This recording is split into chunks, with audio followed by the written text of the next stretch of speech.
السلام عليكم، شلونكم متابعيني وعائلتي واخواني الطيبين؟ يا رب تكونون بخير وصحة وسلامة وانتم تشوفون فيديو اليوم.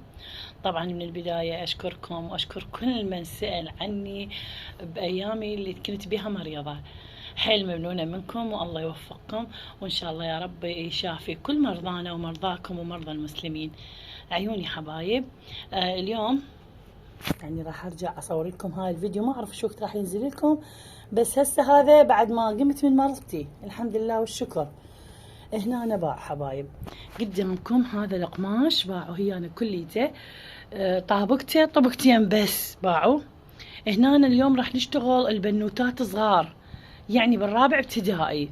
هذا القياس مالهم بنات، هيانهم هم باعوا. هاي البنيه اللي قدامكم هسه بالصوره شوفوها، هاي البنوته بالرابع ابتدائي، اريد اسوي لها هي واختها هذا القياسات. هذا يعني الموديل شي بسيط يردون، بس بدي اشرح لكم القياسات حبايب. دائما اقول لكم اني بشريط القياس تشوفونها صعبه، اني من اشتغل لكم بالاشبار اشوفها احسن لكم هوايه، لان الاشبار سهله مو مثل شريط القياس والتقسيم.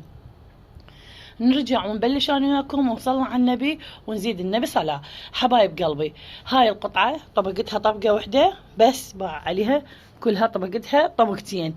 ليش طبقتها طبقتين؟ ما سويت مثل القلبين نلزمها للمرة بالطول، لا هسه صار القماش طولاني على الاثنين ونص كله مطبوق. ليش؟ لان هذا العرض اللي قدامكم هسه، هذا العرض من هنا لهنا كلش كافي على قياسات الاطفال البنوتات الصغار. يعني هسه لو تردون تقيسون الطبقة مالتها باعوا حبايب من ناية، شوفوا منا شبر، شبرين، ثلاثة، باعوا وخمسة اصابع، فوق الخمسة اصابع، يعني قياس العرض كلش كافي عليها. هنا انا باع حبايب طلعت هسه هذا القماش راح اسحبه على حدا، باعوا طلعت هذا قدامكم هسه هذا الطول الكلي، لان هم يردوها برمودات مو دشاديش طويله حيل. وطبعا هاي البنات ابو ملاك عمر السبعاوي اخونا وصديقنا وزوجته صديقتنا، يعني كلش خوش عائله قديمين عندي. هذا الملاك. شوفوا اول شي راح ابلش هاي الطبقه كامله حبايب. هسه عندكم هاي قطعة القماش، هنا أنا قطعة القماش حبايبي باع على قياسها طولها. هنا أنا باعوا هنا القياسات مال فرح، العفو مال هياتها قياسات ملاك. هنا أنا هذا فستان قديم خيطت لها، بس احنا بدنا نحتاج القياسات القديمة مالتها. الطول 5 شبر كبير. هنا أنا راح تريدها برمودة، تريدها 4 شبر كبير. هاي كل القياسات اللي ماخذت لها راح ابلش بها على قماش. هنا أنا هسه جينا على طول، قلت لكم اخذناه 4 شبر كبير. خلصنا الطول اخذناه، راح نجي على الكتف مالها. باع هنا أنا حبايب، هنا أنا باع الكتف مالها، الكتف مالتها باعوا ايش قد راح يكون؟ باعوا شبر غير مفتوح.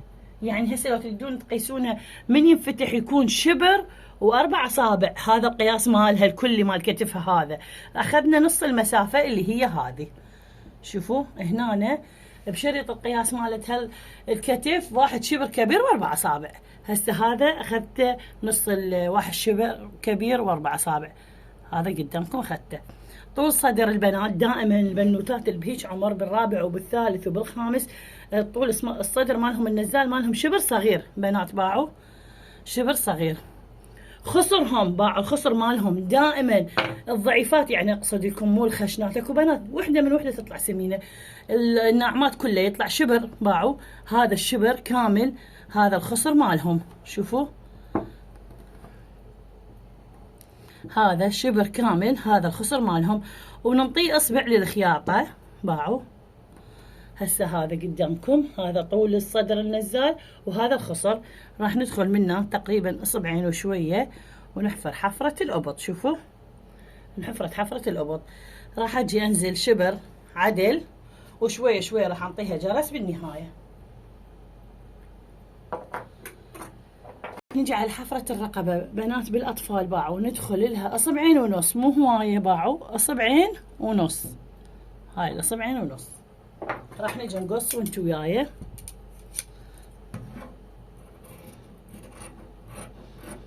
باعوا هاي حفرة الرقبة. راح نجي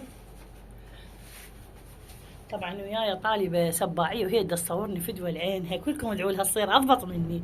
سباوي سبع، تعالي دي جاي سبع. باعوا هسه بساعة راح اجهزه باللاصق ونخيط انا وياكم. تدرون هاي بالاشبار ما تدوخكم، بساعة يطلع لكم الشي وتخيطوه، اما هذا على شريط القياس فهواية تصعب الامور على بعض البنات، مو على الكل طبعا اكيد. باعوا حبايب. هسه هاي اللشة كاملة قدامكم، راح نجي شوية من هنا اصبع واحد بس. باعوا شوية رفعناها عن مدري الكلوشة مالتها تصير دائرة. هنا أنا كله قدامكم. هسه راح اجي اجهزه باللاصق ونشتغل حبايب. هسه جبنا قطعة القماش وجبنا اللاصق. باعوا هنا اللاصق قدامكم بوجه هذا اللماعي، وهذا اللي يكون املس ما بيه شيء. اللماعي اللي هنا دائما اقول لكم اياها يصير على قماش. باعوا هنا أنا ما راح اخلي لاصق هوايه، دائما بالصيف ما يحبون اللاصق لان يضوجهم يكون شويه خشن. ناخذ على قد حفرة الرقبة والموديل البسيط اللي راح نشتغله. هنا راح اشتغل لهم حفرة 7 وكركش عليها يعني دانتي مثل من نفس القماش او احط لها من لون ثاني. شوفوا هسه قدامكم اللاصق دائما بنات تشمد. باع على ايدي، مو اجيب اللاصق وافركه حيل وطبعا راح يصير ببوق هواء بيناتهم يتعقدش القماش وما راح يجي بالصورة الصحيحة على كيفي. باعوا هسه هاي وحدة اشتغل كامل قدامكم، والثانية هم 2 بنات اشتغل نصها يعني، او اذا صار الفيديو كبير اني احاول اقطع عليكم لان ما احب اضوجكم واخذ وقتكم. هسه باع حبايب راح نجي دائما من تكملون اللاصق وتجهزوه. باعوا طبقوا القلبية شوفوا بهالطريقة ووطوها هنايا اوتي خفيف. ليش؟ حتى تعرفون المنتصف مالها الشغل مالها يطلع مضبوط. هنا راح نجي على حفرة الرقبة. اهم شي تركزون وياي، حفرة الرقبة بالاطفال مو مثل الكبار. هنا شفتون ايش قد حفرت لها؟ 2.5 صبع. وهنا باعوا ايش قد راح انزل؟ باعوا راح انزل 11 سنتيم. شوفوا هاي 11 سنتيم. شوفوا من هنا راح اخلي اشارة. باعوا راح اوصل خط بين هاي النقطة وهاي النقطة الدالة. هسه صار عندي حفرة الرقبة اللي هي 11 سنتيم وهو يسميه احنا دائما فتر. باعوا بنات شوفوا شلون حفرتها حفرة. وهنا أنا باعوا ايش راح نسوي؟ الكتف يكون دائما مائل 1 سنتيم. هسه هاي قدامكم الحفرة المسبعة. ايش راح اشتغلها؟ راح اشتغلها كركش اسود تول هم بالفستو. راح اجيبه باعوا من هنا بهالطريقة اخرطه خرط ناعم، ومن هنا همينه اسود او ابيض بعد حسب من اشتغل اشوف شو اشتغل. شوفوا هنا هسه هذا الشغل راح يصير عليها مسبعة. ايش راح اسوي؟ راح اقص له برواز حبايب. هنا هاي القطعة اللي طلعتها من حفرة الأبط باع عليها. دائما هي هاي تفيدني للبراويز الداخلية. وابد لا تقولوا لي خلينا شريط ونجح الشغل، لا ما ينجح اذا مو تسوي له براويز. باعوا على ايدي حفرت نفس الحفرة وقوست للبرواز، وهذا الامام بروازه.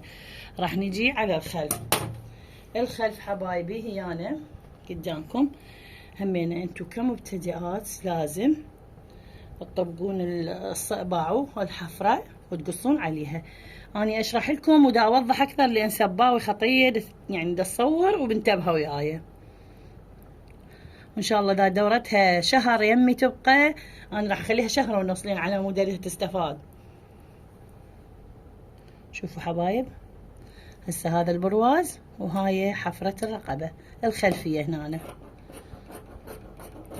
شوفوا هنا بالخلف دائما البنوتات الصغار لازم اخلي لهم فتحة. هنا فتحة وتنقال ودقمة. تدرون ليش؟ لان هنا البنات يعني هم بنوتات صغار ما اقدر اعطيهم حفرة للرقبة كبيرة، لان حفرة الرقبة كبيرة باعوا هنا على سبيل المثال باعوا هنا انا يراد لها جسم، هم بنوتات صغار ما عندهم جسم، راح تكون الحفرة صغيرة والشغل صغير، بس راح اخلي لهم اللي قلت لكم الدقمة الخلفية اللي بيها تشنقال حتى سهل عليهم باللبس.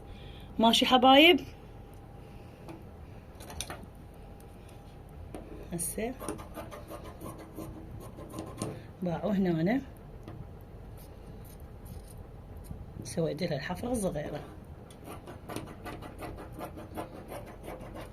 هسه هذا البرواز وهذا البرواز الامام باع عليه اثنيناتهن كاملات. هنا ايش راح نسوي؟ راح نقص الردان حبايب. باع هنا راح ناخذ الردن هنا راح ناخذها على قد القماش كليته. شوفوا ايش راح نسوي. خذناها طولها الردن، باع عليها شبر صغير وطبقناها بهالطريقه، لين نريد نسوي لهم الردن كركش يعني عريضه حيل مثل ما هم حابين. شوفوا حبايب شويه راح اصغرها لين حسيت بيها اوفر يعني حيل كبيره. هنا أنا حبايب طبقت القماش باعوا واخذت شبر صغير طوله وطبقت هاي الطبقه عم اطلع بيه الردنين.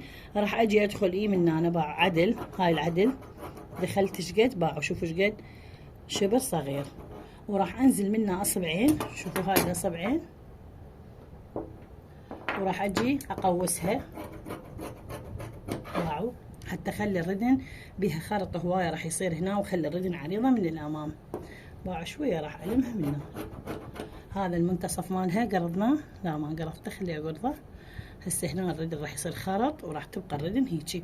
حبايب ما اريد اطول عليكم، واريد اقول لكم الفيديو راح يكون طويل. هنا انا راح اقطع الفيديو وراح انزل فيديو لين صار تقريبا 11 دقيقه، انزل فيديو ثاني بالخياط مالها. ابقوا وياي، وكلكم من اللي وصل لهنا وما خلالي لايك خلي لي لايك، وانتظروني وكل ما هو جديد. احبكم يا احلى متابعين، مع السلامه.